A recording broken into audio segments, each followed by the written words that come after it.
प्यारे बच्चों, आज मैं आपको दर्पण अर्थात मिरर के बारे में बताने जा रहा हूँ। कोई भी पारदर्शी पदार्थ जिसके एक पृष्ठ पर पॉलिश कर दी जाए तथा दूसरे पृष्ठ को चिकना करके परावर्तक बनाया जाए जिससे प्रकाश का परावर्तन हो सके, तो वह पदार्थ दर्पण कहलाता है। दर्पण दो प्रकार के होते हैं, समतल दर्पण और गोलीय दर्पण। There are two types of mirror. First is plane mirror and second is spherical mirror. Plane mirror क्या होता है? तो दर्पण दो प्रकार के आपके हुए। पहला आपका हुआ समतल दर्पण और दूसरा आपका हुआ गोलीय दर्पण। इस गोलीय दर्पण को हम कहते हैं स्फेरिकल मिरर भी। तो समतल दर्पण क्या होता है? समतल दर्पण वह दर्पण होता है जिसका परावर्तक पृष्ठ समतल होता है। हम अपने घरों में जो भी दर्पण यूज करते हैं, अब रोज सुबह उठ करके अपना चेहरा जिस दर्पण में हम देखते हैं वह समतल दर्पण ही होता है। अगर आप ध्यान से देखेंगे तो जिस साइड आप अपना चेहरा देखते हैं वह सतह या वह तल समतल होता है। तो वह दर्पण जिसका परावर्तक पृष्ठ समतल होता है उसे समतल दर्पण कहते हैं। The mirror whose reflecting surface is plane is called plane mirror. दूसरा आपका है गोलीय दर्पण। गोलीय दर्पण क्या होता है? गोलीय दर्पण कांच के खोखले गोले के कटे हुए भाग होते हैं। अगर हम एक कांच का खोखला गोला लें और उसको बीच से कहीं से काट दें, ये सपोज कर लीजिए कांच का एक खोखला गोला था और उसको हमने बीच से कहीं से काट दिया। अब काटने के बाद सिर्फ इतना बचा, ये इतना पूरा हट गया, इतना पूरा गायब। सिर्फ हमारे पास कितना बचा? ये इतना ही बचा। अब हम इसके एक पृष्ठ पर पॉलिश, चाहे अंदर या बाहर किसी भी एक पृष्ठ पर पॉलिश कर दें और दूसरे पृष्ठ को चिकना करके परावर्तक बनाएं, तो वह गोलीय दर्पण कहलाता है। फिर से ध्यान से सुनिएगा। गोलीय दर्पण कांच के खोखले गोले के कटे हुए भाग होते हैं जिनके एक पृष्ठ पर चांदी की पॉलिश कर दी जाती है तथा दूसरे पृष्ठ से प्रकाश का परावर्तन करवाया जाता है, उसे गोलीय दर्पण कहते हैं। A spherical mirror is a part of hollow glass sphere whose one side is polished and other side is very smooth, and smooth side is reflecting side. A spherical mirror is a part of hollow glass sphere whose one side is polished and other side is reflecting. अब आपने देखा ये आपका गोलीय दर्पण है, तो यहाँ पॉलिश इसके दो सरफेस हैं। एक आपके अंदर की सतह है और एक आपके बाहर की सतह है। तो आप पॉलिश दो जगह कर सकते हैं। आप पॉलिश चाहे तो अंदर कर दें और बाहर का सरफेस आप परावर्तक रखें, या बाहर पॉलिश कर दी जाए, अंदर का सरफेस रिफ्लेक्टिंग रखा जाए, परावर्तक रखा जाए। तो इस आधार पर गोलीय दर्पण दो प्रकार के होते हैं। पहला आपका होता है ये गोलीय दर्पण या स्फेरिकल मिरर, दो टाइप्स के होते हैं। पहला आपका हुआ अवतल दर्पण, अवतल दर्पण, और दूसरा आपका हुआ उत्तल दर्पण। अवतल दर्पण अर्थात कॉनकेव मिरर, और उत्तल दर्पण अर्थात कॉन्वेक्स मिरर।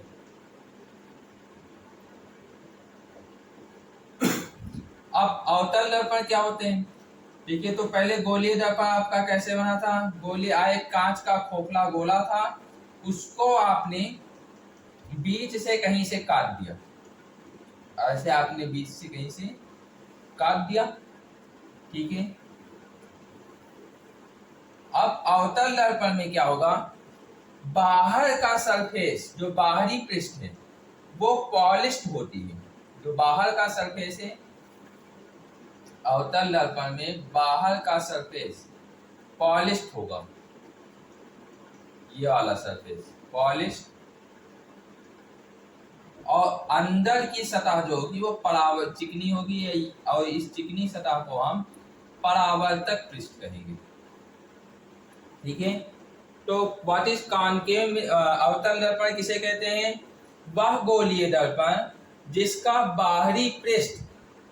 बाहरी पृष्ठ पर चांदी की पॉलिश या कलई कर दी जाती है तथा अंदर का सरफेस चिकना होता है, या अंदर का सरफेस अंदर का पृष्ठ परावर्तक होता है, तो इसे अवतल दर्पण कहते हैं। A mirror whose outer side is polished and inner side is reflecting is called concave mirror। उत्तल दर्पण जस्ट इसका अपोजिट होता है। उत्तल दर्पण ये आप का गोलीय दर्पण का, ये अपना कांच के खोखले गोले का एक कटा हुआ भाग है, इसमें अंदर की साइड पॉलिश्ड होती है। अब देखिए ये आप इस प्रकार से है, ठीक है, तो ये आपके अंदर की सतह है, तो अंदर की सतह आपकी पॉलिश्ड होगी, और जो दूसरी सतह है इधर बाहर की सतह, ये आपकी परावर्तक होगी या रिफ्लेक्टिंग सरफेस, स्मूथ सरफेस, काफी चिकना सरफेस, सारी बातें एक ही है। जो से सरफेस जितना ही ज्यादा चिकना होगा, ठीक है, उसी से हम प्रकाश का परावर्तन करवा सकते हैं, इसीलिए उस सरफेस को हम परावर्तक पृष्ठ भी कहते हैं। तो उत्तल दर्पण क्या हुआ? वह गोलीय दर्पण जिसकी आंतरिक सतह पॉलिश हो और उभरे हुए पृष्ठ से प्रकाश का परावर्तन करवाया जाता है, उसे उत्तल दर्पण कहते हैं। वह गोलीय दर्पण जिसके आंतरिक सतह पर चांदी की पॉलिश या कलई कर दी जाती है तथा उभरे हुए सतह को परावर्तक रखा जाता है, उसे उत्तल दर्पण कहते हैं। A mirror whose inner side is polished and outer side is reflecting is called convex mirror। तो आपने जाना कॉनकेव मिरर क्या होता है और कॉन्वेक्स मिरर। तो सबसे पहले स्फेरिकल मिरर को दो टाइप्स में बांटा गया। पहला है आपका समतल दर्पण यानी प्लेन मिरर, और दूसरा आपका गोलीय दर्पण या स्फेरिकल मिरर। पुनः गोलीय दर्पण को दो टाइप्स में बांटा गया है, एक अवतल दर्पण और एक उत्तल दर्पण। बड़ा ही सिंपल है, अगर परावर्तक पृष्ठ समतल है तो वह समतल दर्पण होगा, अगर परावर्तक पृष्ठ अवतल है, ये सतह है अंदर वाली सतह, इसे हम अवतल सतह भी कहते हैं। ठीक है, बाहर की सतह को उत्तल सतह कहा जाता है और अंदर की सतह को अवतल सतह कहा जाता है। तो अगर परावर्तक पृष्ठ अवतल है तो वह अवतल दर्पण होगा, अगर परावर्तक पृष्ठ उत्तल है तो वह उत्तल दर्पण होगा। एक reflecting surface is plane, that is called a plane mirror. If reflecting surface is concave, then this is the case of concave mirror, and if reflecting surface is convex, then this is called a convex mirror। परावर्तक पृष्ठ जैसा होगा दर्पण वैसा ही कहलाएगा। परावर्तक पृष्ठ समतल है तो समतल दर्पण, परावर्तक पृष्ठ अवतल है तो अवतल दर्पण, परावर्तक पृष्ठ उत्तल है तो उत्तल दर्पण। इस तरीके से भी आप चीजों को याद कर सकते हैं, लेकिन डिफिनीशन जैसा भी हमने बताया, ठीक है, पहले बताया उस तरीके से आप लिखेंगे। तो ये आपने अभी जाना कि दर्पण और दर्पण के प्रकार यानी मिरर एंड इट्स टाइप्स। आइए दर्पण से संबंधित कुछ परिभाषाएं जानते हैं। ठीक है,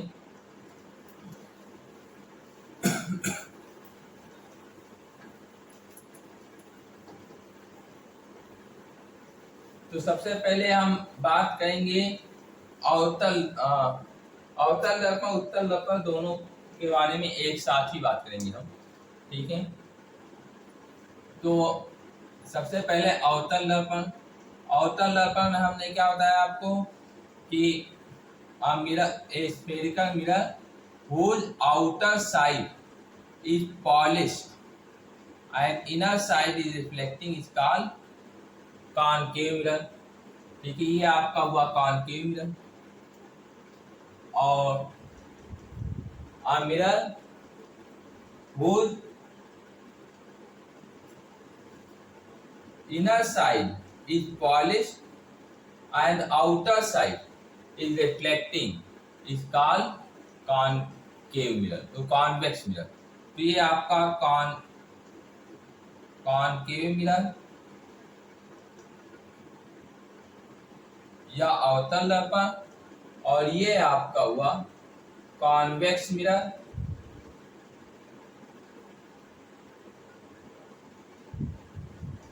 या उत्तल दर्पण।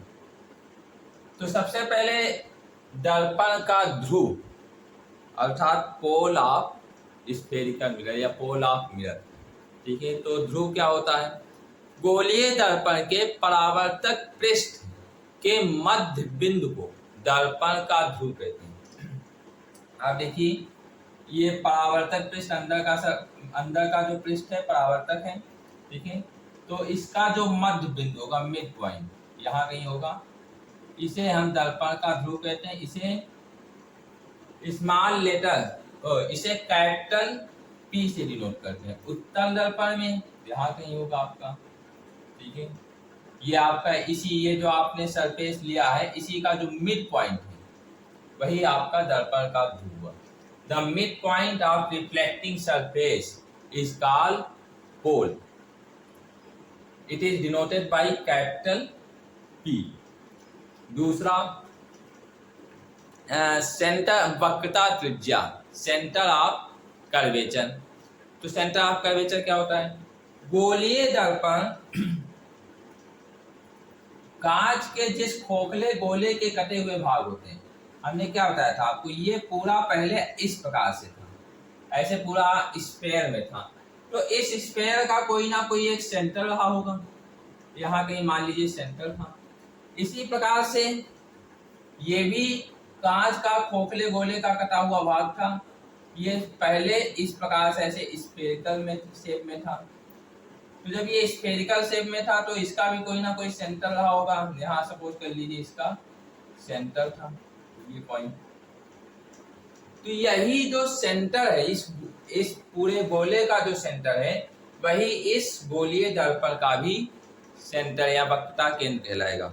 अर्थात गोलीय दर्पण कांच के जिस खोखले गोले के कटे हुए भाग होते हैं, उसके केंद्र को दर्पण का वक्रता केंद्र कहते हैं। The centre of hollow glass sphere of which the mirror is a part is called the centre of curvature of mirror. The centre of hollow glass sphere of which the mirror is a part is called centre of curvature. It is denoted by capital C. ठीक है, तो आपने देखा कि जो अवतल दर्पण होगा उसका वक्रता केंद्र इधर की ओर लाई करेगा। और वैसे भी जब आप कॉपी पर ड्रा करेंगे तो इसको आप एक कंपास से ड्रा करेंगे। इसको ऐसा नहीं कि आपने चुल्ला से ड्रा कर लिया या फिर चुल्ला से या फिर प्रोटेक्टर से, चांदे से ड्रा कर लिया या फिर कोई आपने सिक्के से ड्रा कर लिया। ठीक है, अगर आप उससे ड्रा करेंगे तो वक्रता केंद्र आप डिसाइड नहीं कर पाएंगे कि वक्रता केंद्र कहाँ होगा। ठीक है, तो इसके लिए आप इसको जब प्रकाश या कंपास से ड्रा करेंगे तो जहां पर आपके कंपास की निब होगी वही आपका वक्रता केंद्र होगा। ये आपका अवतल दर्पण बनाएंगे, ठीक है, तो यहाँ कहीं आप कंपास की निब रखेंगे, इस आर को ऐसे लगाएंगे, ठीक है, तो जो पेंसिल के निब का पेंसिल का जो मूवमेंट होगा वो दर्पण को बनाएगा, और जो कंपास की निब होगी वो वक्रता केंद्र होगी। ठीक इसी प्रकार से इस जब आप दर्पण को बनाएंगे तो इसको यहाँ कहीं सपना बनाएंगे, यहाँ कहीं कंपास की निब रखेंगे और इसको इस प्रकार से ऐसे ड्रा करेंगे, ठीक है, तो जहां पर आपके प्रकार की निब होगी वहीं पर आप वक्रता केंद्र कैपिटल सी लिख देंगे। अब वक्रता त्रिज्या आता है तो वक्रता केंद्र में जहां हमने केंद्र बोला वहीं पर आप त्रिज्या बोल लीजिए, वक्रता त्रिज्या की डिफिनीशन कंप्लीट हो गई। यानी गोलीय दर्पण कांच के जिस खोखले गोले के कटे हुए भाग होते हैं उसकी त्रिज्या दर्पण की वक्रता त्रिज्या कहलाती है। जैसे ये पहले अपना पूरा स्पेयर जो स्पेयर का रेडियस था वही इस दर्पण का भी रेडियस कहलाएगा, ठीक है। The radius of hollow glass sphere of which the mirror is a part is called radius of curvature, ठीक है। तो रेडियस एक डिस्टेंस होती है, सेंटर एक पॉइंट होता है और रेडियस एक डिस्टेंस होती है। तो रेडियस ऑफ कर्वेचर कहां से कहां तक होगा, सी से लेकर पी तक। यहां पर भी सी से लेकर सी और पी के बीच की न्यूनतम दूरी को वक्रता त्रिज्या कहते हैं। ये प्रॉपर्टी हुई पूरा से, ठीक है।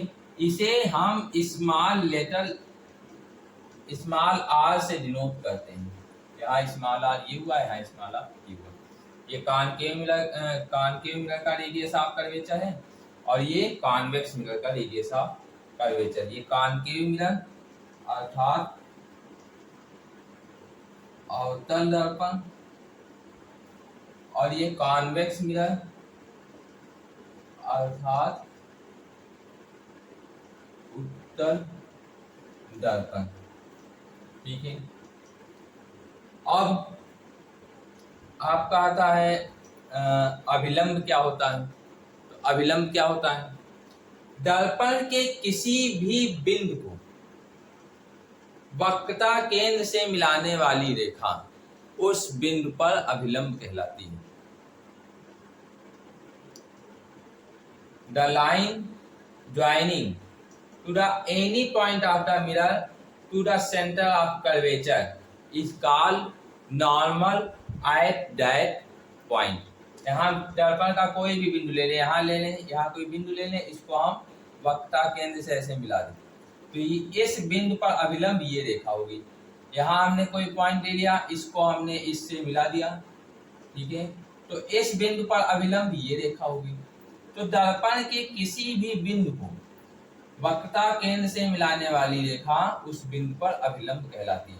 यहाँ अगर आप देखिए दर्पण पर ही एक बिंदु, तो ये पोल है ध्रुव, और इसको हमने सेंटर ऑफ कर्वेचर से मिला दिया, तो यह भी एक तो ध्रुव पर अभिलंब, ये भी जो पीसी लाइन है ये भी एक अभिलंब है, बिंदु पी पर अभिलंब पीसी ही।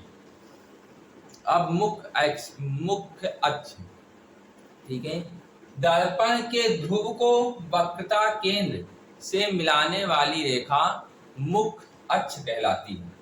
यहाँ देखिए ये दर्पण के ध्रुव को वक्रता केंद्र से मिलाने वाली, ये दर्पण का ध्रुव है, ये वक्रता केंद्र है, इन दोनों को हम आपस में मिला दें, ठीक है। चूंकि रेखा है तो रेखा इनफाइनाइट लेंथ की होती है, रेखा की कोई फिक्स लंबाई नहीं होती, वो इनफाइनाइट लेंथ होती है। तो ये आपकी जो पीसी लाइन है ये आपकी मुख्य अक्ष है, इसको भी हमने इधर की भी ओर बढ़ा दिया और इधर की भी ओर बढ़ा दिया। तो ये जो लाइन पीसी है ये मुख्य अक्ष है। The line joining to the line joining to the pole and center of curvature is called principal axis. In this figure, line PC is called principal axis. The line joining to the point to the point, the line joining to the pole and center of curvature is called principal axis. ये हो गया आपका principal axis. अब आपका आता है मुख्य focus. ठीक है, मुख्य फोकस क्या होता है? तो मुख्य अक्ष के समांतर चलने, अब हम इस जो इधर वाला सरफेस इसको हम हटा दे रहे हैं क्योंकि अब इसका कोई काम नहीं, क्योंकि centre of curvature, radius of curvature हो गया। ठीक है, तो अब इसका काम खत्म।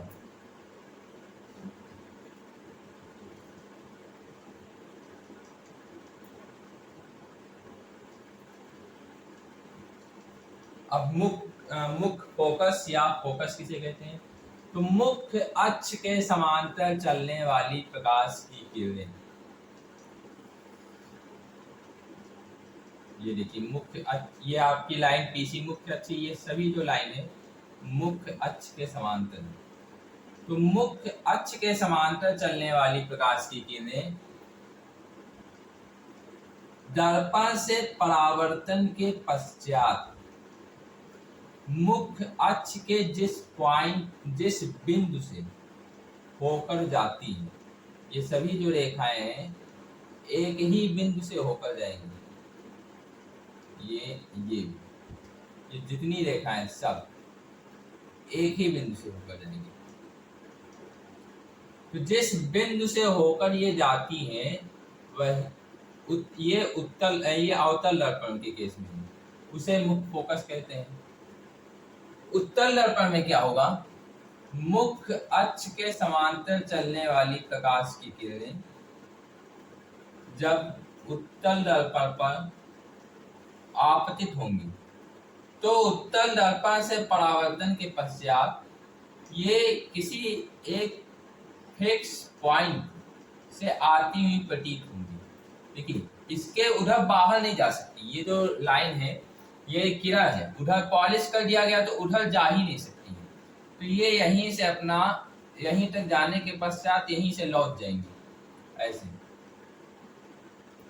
देखिए, इसको हम पीछे क्यों बढ़ाएंगे? तो पीछे गई नहीं है, तो जहां पर किरण गई नहीं है तो उधर के पाथ को हम डॉटेड लाइन से डिनोट करते हैं।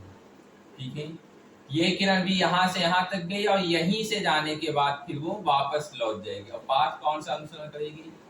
इसको अगर हम पीछे की ओर आ दें, इधर, और फिर इसी को हम ऐसे आगे की ओर कर देंगे।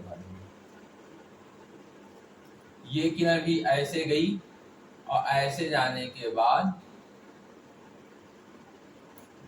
पुनः इधर यही यहाँ से ऐसे गई और फिर ऐसे जाने के बाद फिर ऐसे लौट गई। ये वाली लाइन, ये एक ही स्ट्रेट लाइन है। ये फिर ये लाइन भी, ये किरण ऐसे गई और ऐसे जाने के बाद इधर की ओर लौट आई। तो ये मुख्य अक्ष को जिस बिंदु पर काट रही है यही आपका मुख्य फोकस है। फिर से डिफिनीशन सुनिएगा। डिफिनीशन क्या होगा मुख्य फोकस का? ये दोनों के केस में अलग अलग होगा। ठीक है, मुख्य अक्ष के समांतर चलने वाली प्रकाश की किरणें दर्पण से परावर्तन के पश्चात मुख्य अक्ष के जिस बिंदु से होकर जाती हैं ब्रैकेट में अवतल दर्पण में, या मुख्य अक्ष के जिस बिंदु से आती हुई प्रतीत होती है, मुख्य अक्ष पर स्थित वह बिंदु मुख्य अक्ष पर स्थित वह बिंदु मुख्य फोकस कहलाता है।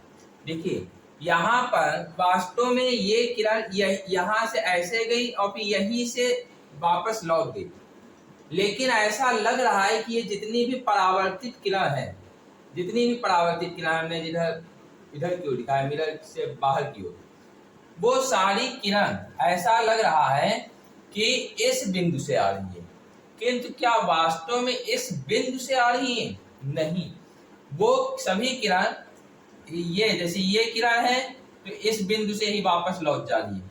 ये किरण है इस बिंदु से लौट जा रही, ये किरण है इसी बिंदु से लौट जाए, उसके पीछे तो वो गई ही नहीं, किंतु ऐसा लग रहा है कि ये सारी किरण यहां से अपना डायवर्ज हो रही है, इस बिंदु से अपसरित हो रही है।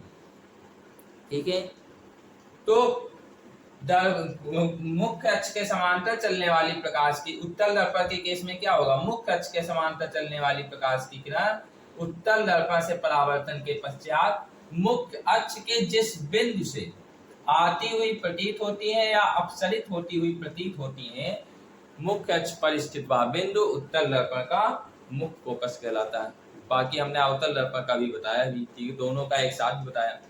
ठीक है, the rays coming parallel to the principal axis after reflection meet at a point in case of convex mirror or appear to diverge from a point on the principal axis in case of convex mirror.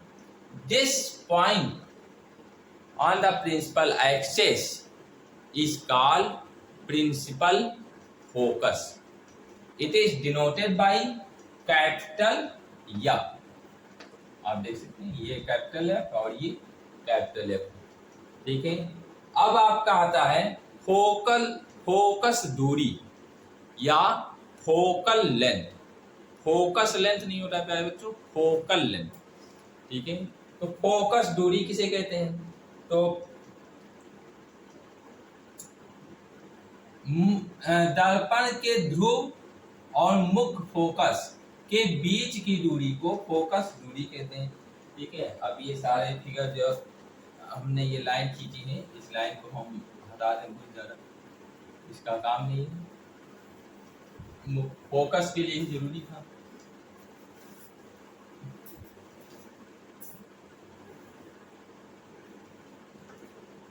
और ये भी है कि आप देखेंगे कि जो आपका मुख्य फोकस है वो सी और पी का मिड पॉइंट ही होगा।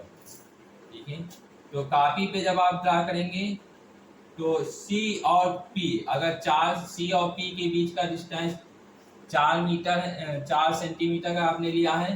ठीक है, तो सी और पी का मिड पॉइंट अर्थात सी से 2 सेंटीमीटर की दूरी पर या पी से 2 सेंटीमीटर की दूरी पर आप मुख्य फोकस लिख देंगे। तो मुख्य फोकस सी और पी का मिड पॉइंट ही होता है।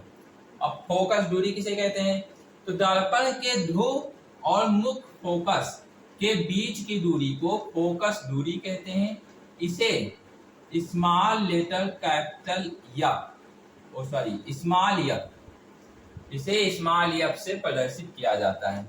उत्तल दर्पण का मुख्य फोकस आपका उत्तल दर्पण की फोकस दूरी यहाँ होगी इस तरीके से। दर्पण के ध्रुव और मुख्य फोकस के बीच की दूरी को फोकस दूरी कहते हैं, इसे स्मॉल एफ से डिनोट करते हैं।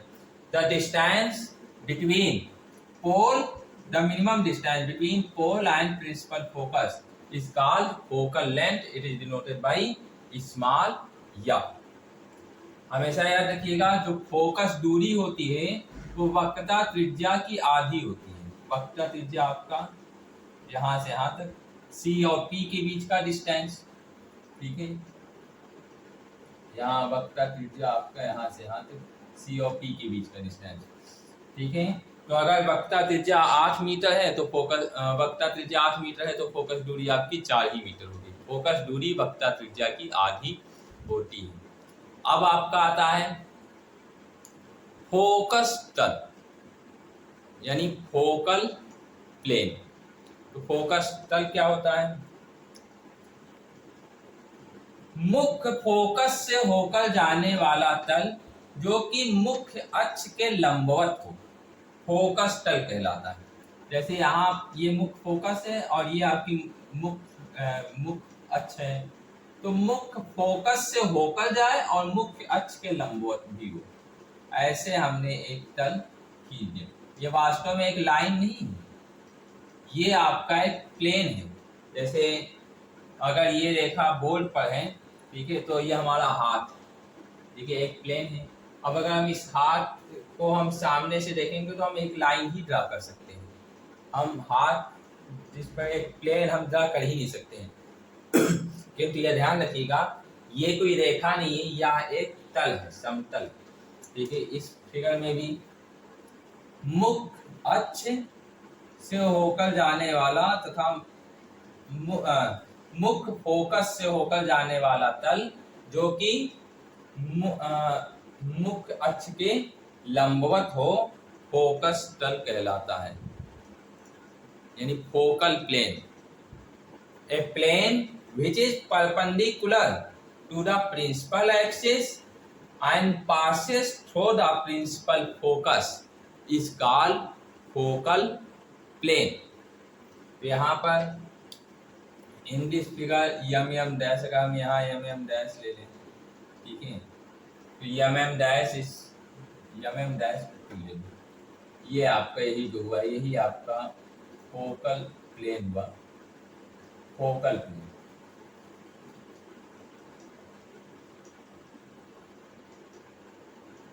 यहाँ पर ये आपका फोकल प्लेन, फोकल प्लेन, इसको हम हिंदी में कहेंगे फोकस तल।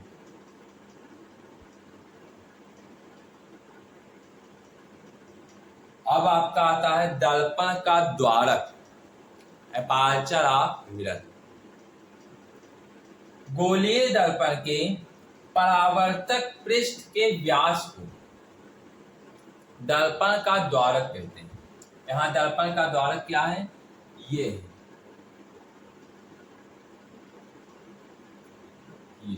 इसका एंड पॉइंट लिया, इसका एंड पॉइंट लिया, दोनों को हमने मिला दिया। ठीक है, तो ये जो लेंथ हुई दर्पण का द्वारक हुआ, इसमें भी आपका यहाँ इसका एंड पॉइंट लिया और फिर नीचे यहाँ एंड पॉइंट लिया, दोनों के अंतिम सिरे को मिला दिया। ठीक है, तो गोलीय दर्पण के परावर्तक पृष्ठ के व्यास को दर्पण का द्वारक कहते हैं, ये आपका द्वारक।